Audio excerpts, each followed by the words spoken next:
આપણે શેકેલા શક્કરિયા કરીએ, જે પાણીમાં બાફે ને એવી રીતે નહીં, ઇન્સ્ટન્ટ માટલામાં શેક્યા હોય ને એવી રીતે. તો તવો ગરમ કરી અને એમાં ધોઈને શક્કરિયા મૂકીને એક ઘૂંટો પાણી રેડીને એવું ઢાંકો, એકદમ સ્લો ગેસ પર.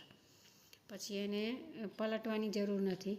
5-7 મિનિટ થાય ને એટલે આવા થઈ જશે. જો બીજી સાઈડ તમારે કાળું કલરનું છોડું કરવું હોય ને કડક, તો પલટવું પડે. પણ 5 થી 7 મિનિટમાં આવી રીતે બફાઈ જશે. જો કડક ભાગ ભાવતો હોય તો એવું પલટી નાખવાનું, નહીં તો પછી બફાઈ તો ગયા છે જ.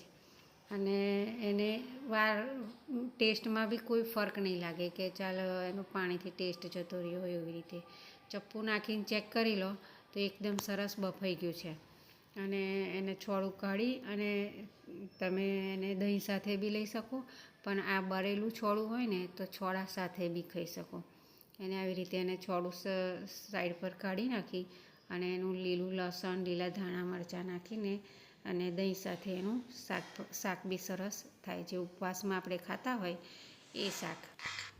તો આવું કડક બહુ ફાઇન લાગે. એટલે બીજી બાજુ નાના છોકરા માટે બનાવવું હોય તો બીજી બાજુ પલટી મારવાની. રેડી છે શક્કરિયું, માટલામાં શેક્યું હોય ને એવો જ ટેસ્ટ. તૈયાર છે શેકેલું શક્કરિયું.